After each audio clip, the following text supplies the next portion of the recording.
Hey y'all, welcome to Woods, Water, and the Word.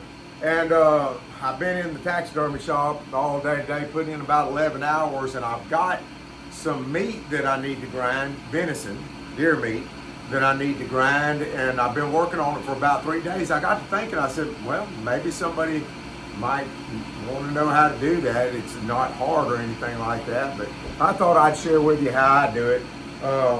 First of all, we eat a lot of ground deer here at the house, and we don't mix it. I use 100% venison, and now I have mixed it in the past before, but if you've not bought brisket or something like that, it's not cost effective anymore, and I'm just not going to pay for what they're asking for it. So I do straight ground deer. The only thing that you can't do with it is make a hamburger out of it, because there's no fat in it, nothing to bind it. But if you put a binder in it, I guess you can make a hamburger patty. But we do everything else that we make with ground meat, with deer meat. Now, first thing that I do is I don't use trimmings and stuff like that to make my ground meat. If I'm trimming it off because it's not good enough to be on my steaks or my roasts and stuff like that, I sure don't want to grind it up to eat it. So people, I know some people think I over trim stuff, but if you eat deer meat at my house, you're not getting anything in there but pure deer meat. Whether it's ground meat, whether I'm making a back strap or whatever, I cut every bit of sinew out. I cut silver skin off. I mean, I want good, clean meat. I certainly don't want any hair or anything like that in it, so you're not going to find that in anything at my house. But so anyway, we ran out of ground deer meat, and I forgot how many. I think I made 30 or 40 pounds last year. And so what I did is I thawed out some of my roasts, and I began to cube it up. Now, I don't know how you age your deer meat. I've been fooling with deer meat for a long time. I ain't arguing with anybody. But the only way to truly age deer meat is to let it hang in a cooler. You cannot age deer meat on ice in an ice chest. I've done that for years. And, you know, people say, well, you know, you're soaking the blood out of it. No, you're not. I'm that deep into the meat, you got blood again. I use it just to postpone it till I get to a point that I can grind all my meat or cut up my meat, whatever I'm going to do with it. So what I do is on ground meat, the blood that's in venison. Have you ever cooked ground deer before or been in a house where it's cooking? And there ain't no other way to say it. It stinks. It literally stinks. And the gamey taste in it is just magnified 1,000,000%. Well, that's because it's blood. Venison blood does not do well under high heat. And when it burns bad. So I do everything I can to eliminate that in my ground meat. And when you eat my ground meat, y'all, you're not going to get any of that smell in your house. None of that smell is in my house, and it sure don't have a bad taste. So what I do is this. I got my roasts out, and I thawed them out, and this is what I cut them into. I guess I would call that maybe 1/2-inch cubes. At the biggest, maybe an inch. I don't think any of them are an inch. And what I do is I put those in a pan. I cover it with water.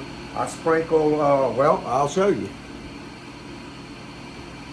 I've got a big box of just regular Morton's iodized salt. I mean, any brand you want to use. I just happen to have this. And I put it on pretty liberally, and I soak it overnight.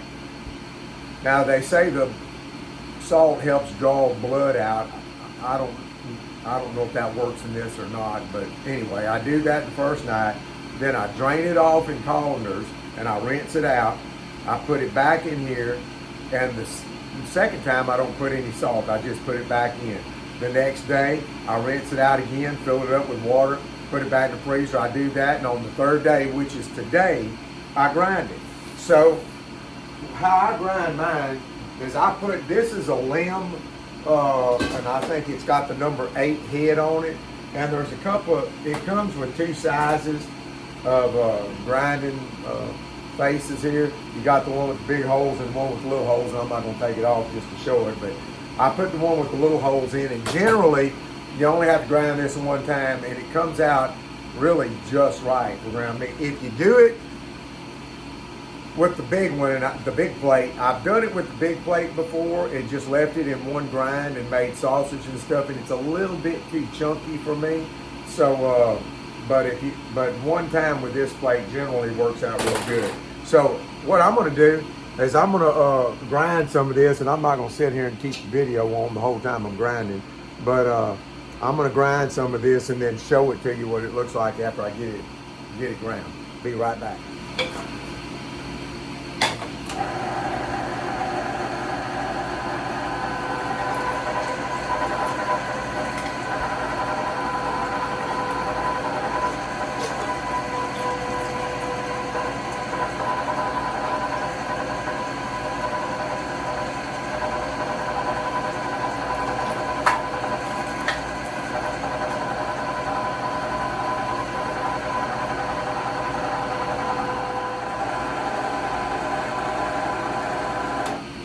All right, looks like we got that done.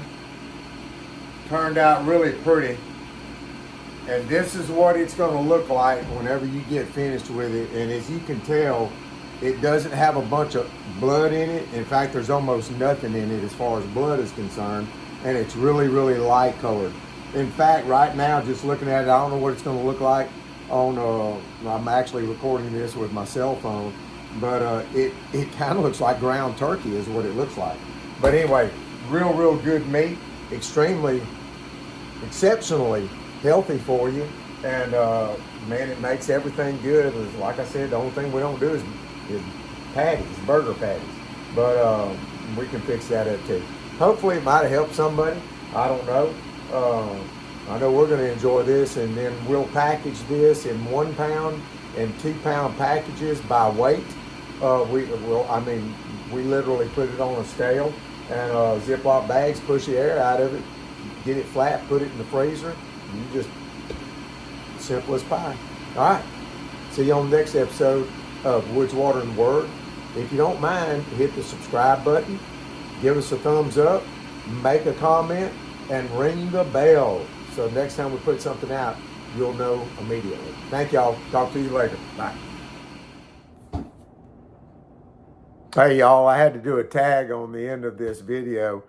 Cheyenne was fixing it up for me and I realized that when I said that I was putting the rinsing the meat and putting it, I never said where I was putting it.